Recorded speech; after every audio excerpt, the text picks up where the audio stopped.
وہ ایک بادشاہ سلامت تھے، ان کو خواب آیا کہ میرے سارے دانت ٹوٹ گئے، تو ایک تعبیر کرنے والا بلا، اس کو کہنے لگے میں نے خواب دیکھی ہے میرے سارے دانت ٹوٹ گئے۔ اس نے تعبیر کی، وہ کہنے لگا بڑے دکھ سے بتا رہا ہوں آپ کی زندگی میں آپ کے سارے رشتہ دار، بال بچہ، بہن بھائی سب فوت ہو گئے۔ میں نے تلوار منگائی اور تعبیر بتانے والا بھی کہا سب کے بغیر جی کے کیا کری، اس لیے ایک اور بلایا تعبیر والا، اسے کہا تعبیر بکاؤ، خواب میں میرے سارے دانت ٹوٹ گئے۔ حضرت نے کہا بادشاہ سلامت مبارک ہو،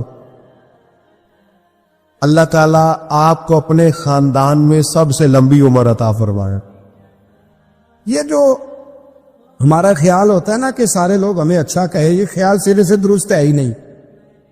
ساری دنیا مسلمان ہو گئی، اللہ کو ماننے لگی ہے، حضور کا کلمہ پڑھنے لگی ہے، تو آپ کو سارے اچھا کیسے کہہ دیں گے؟ جب رب رسول کے بارے میں ابھی سارے لوگ کلمہ نہیں پڑھتے، مطیع اور فرما بردار، تو آپ کا یہ دعویٰ کیسے ہے؟ آپ یہ کیسے محسوس کرتے ہیں؟ حضرت جنید بغدادی رحمت اللہ علیہ ایک شخص کا جنازہ پڑھ کے فارغ ہوئے تو لوگوں نے کہا حضور بڑا ہی اچھا آدمی تھا، ہر بندہ اس کی تعریف کرتا ہے۔ آپ فرمانے لگے غلطی ہو گئی، اس کا جنازہ نہیں پڑھنا چاہیے تھا، یہ تو ذو منع بندہ تھا، ذو وجہین تھا، دو منہوں والا تھا، جس کے پاس جاتا تھا اسی کا ہو جاتا تھا، اس نے تو سب کو راضی رکھنے کی پالیسی اختیار کی ہوئی تھی، لہذا یہ درست نہیں تھا۔ اگر یہ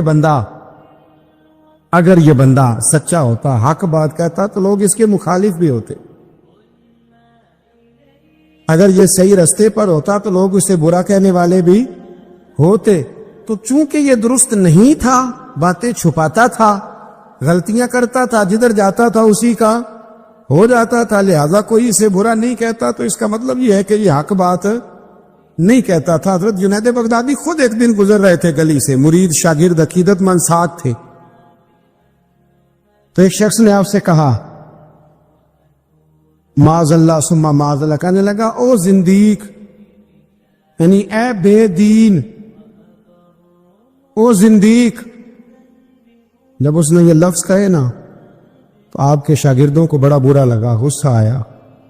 حضرت جنید بغدادی رحمت اللہ علیہ نے پلٹ کے اس شخص کی طرف دیکھا تو آپ ہنسے، فرمانے لگے یار سارے بغداد کو میرا ایک ہی نام یاد تھا کہ میں دیندار ہوں، تو نے اچھا کیا ایک اور نام بھی یاد کرا دیا ہے۔ چلو ایک اور نام بھی لوگوں کو یاد ہو گیا، پہلے سارے بغداد کو میرا بولیے ایک ہی نام پتا تھا کہ جنید، بڑا اچھا کیا تو نے۔ حضرت مولانا ظفر الدین صاحب بہاری ملک العلماء، انہوں نے بخاری کی شرح لکھی ہے، اعلیٰ حضرت رحمت اللہ علیہ کے خلیفہ تھے مولانا ظفر الدین بہاری رحمت اللہ تعالی علیہ۔ آپ فرماتے ہیں کہ اعلیٰ حضرت کو نا بے شمار خط آتے تھے، اب تو ٹیلی فون کا رواج ہے، تو اس زمانے میں خطوط ہی، ویسے خط بھی بڑا شاندار ہوتا تھا، بندہ سوچ سمجھ کے تو لکھ لیتا تھا نا، تو بڑے خط آتے تھے اعلیٰ حضرت کو، خطوط پر ہی آپ جواب دیا کرتے تھے۔ خط آتے، کسی نے کسی لقب سے پکارا ہے، کسی نے کسی نام سے پکارا ہے، کسی نے ایک خط آیا تو اس میں بڑے غلط لفظ لکھے تھے، بڑے بڑے غلط جملے، معاذ اللہ ثم معاذ اللہ، ملامتی لوگ جو ملامت کرنے والے ہوتے، انہوں نے بڑی تکلیف پہنچائی تھی۔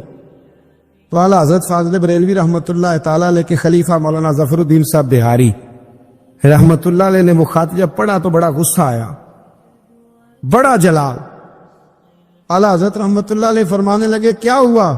عرض کی اور اس نے بڑے برے لفظ لکھے ہیں، میں اس پر مقدمہ کروں گا، کیس کروں گا، عدالت جاؤں گا۔ تو اعلیٰ حضرت فرمانے لگے وہ پہلے جس نے پیارے لفظ لکھے ہیں پہلے اس کے لیے انعام کا اعلان کرنا، پہلے کوئی جائیداد دے، کوئی تحفہ دے، پھر اس پر مقدمہ بھی کر لینا۔ فرمایا اگر اتنے لوگ اچھا کہہ رہے ہیں تو دو چار ایسے ہیں بھی، تو میں یہ کہا کرتا ہوں چلو نظر نہیں لگتی، کیا ہوتا ہے بولیے، اللہ کرے آپ کو سمجھ آئے، چلو نظر نہیں لگتی، کو دو چار ہوں بھی تو نظر کوئی حرج نہیں، نظر نہیں لگتی۔ اعلیٰ حضرت فرمانے لگے یا تو ان کو انعام دو، ان کے نام جائیداد کراؤ، تو پھر تکلیف دینے والوں پر مقدمے بھی کر لینا، تو اگر وہاں تمہیں نام نہیں دے رہے تو پھر یہاں تمہیں مقدمہ کرنے کی حق بات پر، سچی بات پر۔ آپ مستقل مزاجی اختیار کریں، آپ ٹھہریں.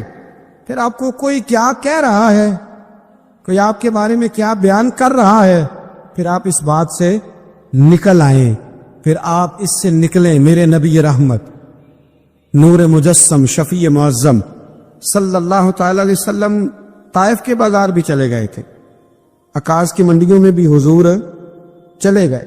نبی پاک نے ایک کافر کے ہر سوال کا جواب دیا، اور جب دین کی تکمیل ہونے لگی مدینہ منورہ میں تو کافر ختم ہوئے تو منافق کھڑے ہو گئے. پوری صورتیں ہیں منافقین کے بارے میں. ادھر سے معاملہ ختم ہوا تو ادھر سے کبھی حضور کے علم پر اعتراض کرتے ہیں، کبھی حضور صلی اللہ تعالی علیہ وسلم کے صحابہ پر شکوہ کرتے ہیں، کبھی کوئی بات کرتے کبھی کوئی بات کرتے. لیکن میرے حبیب کریم علیہ السلام نے ہمیشہ ڈٹ کر، کھڑے ہو کر، استقامت کے ساتھ ہر بات کو سنا اور امت کو یہ پیغام دیا کہ تم نے سچی بات پر کھڑے رہنا ہے، تم نے دائیں بائیں پلٹنا نہیں ہے. امام احمد بن حنبل رحمت اللہ ہے. امام احمد بن حنبل بہت بڑے امام تھے، 14 جلدوں میں کتاب لکھی آپ نے حدیث پاک کی، مسند امام احمد بن حنبل. اور کلیجہ ٹھنڈا ہو جاتا امام صاحب کی تحریریں پڑھ کے. اتنے بڑے آدمی، ہر دور میں کوئی نہ کوئی فتنہ پیدا ہوتا ہے. تو فتنہ اس طرح پیدا ہوتا ہے کہ لوگ دین کا نام لے کے بعض اوقات فتنہ کرتے ہیں. مرزا غلام محمد قادیانی جب آیا تھا تو وہ تشریحات ہی کرتا تھا معاذ اللہ دین کی. ابھی اپنے آپ کو محدث کہتا تھا، کبھی مفسر کہتا تھا، پھر آہستہ آہستہ وہ مجدد بننے لگا، پھر کہنے لگا میں ذلی نبی ہوں، بروزی. پھر اس بے ایمان نے کھل کر اپنے باطن میں چھپی ہوئی ہر غلاظت کا ذکر کرنا شروع کیا. تو دین کے اندر داخل ہو کر دین کا نام لے کر جو فتنے برپا کیے جاتے، اللہ تعالیٰ ان سے محفوظ فرمائے، اللہ تعالیٰ ہمیں محفوظ فرمائے. دین کا نام لے کر، لبادہ اوڑھ کر، لائسنس لے کر دین کا جو فتنے لوگ برپا کرتے، بڑے خطرناک، بڑے خوفناک وہ بھی فتنے ہوتے ہیں. حضرت امام احمد بن حنبل کے زمانے میں ایک فتنہ اٹھا تھا خلق قرآن کا. خلق قرآن کا، کہ قرآن اللہ کی تخلیق ہے یا اللہ کا کلام ہے. لوگ گنجائشیں نکالتے ہیں نا اس طرح کے جملے کہ لوگوں کو کیسے قرآن پاک سے یا حضور کے فرمان سے یا دین سے دور کیا جائے، تو تعویلات کرتے ہیں. ایک فتنہ تھا. امام صاحب نے ڈٹ کے فتویٰ دیا کہ قرآن مجید اللہ کا کلام ہے، یہ اللہ کا کلام ہے، حضور علیہ السلام پر نازل ہوا ہے. امام صاحب نے اعلان کیا، ڈٹے، تو بادشاہ وقت نے آپ کو قید کر دیا. پولیس بھیجی، امام صاحب کو پکڑ کے لے گئی. جیل میں جانا کو برا نہیں، سارے جیل میں قیدی برے نہیں ہوتے. جیل میں تو حضرت یوسف بھی رہے ہیں. حضرت یوسف علیہ السلام بھی جیل میں، سارے لوگ جرم کر کے نہیں آئے ہوتے، کچھ عدل کر کے بھی جیل میں آئے ہوتے. لیکن اس کا غلط ترجمہ نہ کر لینا، جیل میں برے بھی ہوتے ہیں. برے بھی جیلوں میں اپنی مرضی کی لائنیں بھی لوگ بنا لیتے ہیں نا. تو اچھے لوگ بھی بعض اوقات بعض آزمائشوں کے سبب جیلوں میں جاتے ہیں. امام احمد بن حنبل کو جب گرفتار کر کے لے گئے نا، تو امام صاحب کچھ دن جیل میں رہے. جب واپس تشریف لائے امام احمد بن حنبل رحمۃ اللہ علیہ، جب آپ واپس تشریف لائے تو آپ کے صاحبزادے کہتے ہیں کہ ابو الحسن نام کا ایک چور تھا، ابو الحسن نام کا پکا چور تھا. پکے چوروں کا بھی سب کو پتا ہوتا ہے نا، سارا بغداد جانتا تھا کہ پکا چور ہے. ایک امام صاحب کچھ مہینے جیل میں رہ کے واپس آئے تو ہر نماز کے بعد اس چور کے لیے دعا کرتے، کہتے اللہ ابو الحسن پہ رحم فرما، اللہ اس پر. کہ حد ہو گئی حضرت، چور سے ملاقات. اب آپ جیل جائیں گے تو ایسے لوگوں سے ملاقاتیں تو ہوں گی نا، قاتلوں سے بھی، چوروں سے بھی، دہشت گردوں سے بھی، تخریب کاروں سے بھی. امام صاحب کی ملاقات ہو گئی تھانے میں، جیل میں. ہر نماز کے بعد دعا کرتے. آپ کے صاحبزادے کہتے ہیں میں نے ایک دن کہا ابا جی اس چور کے لیے آپ دعا کرتے ہیں تو نماز میں بڑے نمازی شریک ہوتے ہیں، کسی نمازی کا خیال کہیں جاتا ہے، کسی کا کہیں جاتا ہے، تو آپ بتا ہی دے بات کیا ہے. تو امام صاحب فرمانے لگے یار ہے وہ چور، پر اس نے مجھے ایک بہت بڑی نصیحت کر دی چور نے. ہم تو محدثین اور علماء کی بات نہیں نہ سنتے، تو نصیحت لینے والے کہتے ہیں جہاں سے اچھی بات ملے وہاں سے لے لو. کہتے ہیں چور نے مجھے ایک نصیحت کی. حضور وہ کیا؟ کہتے ہیں جب میں تھانے میں گیا تو وہ بھی تھانے میں تھا، میرے ساتھ ملاقات ہوئی تو کہنے لگا حضور آپ حق اور سچ پہ ہیں.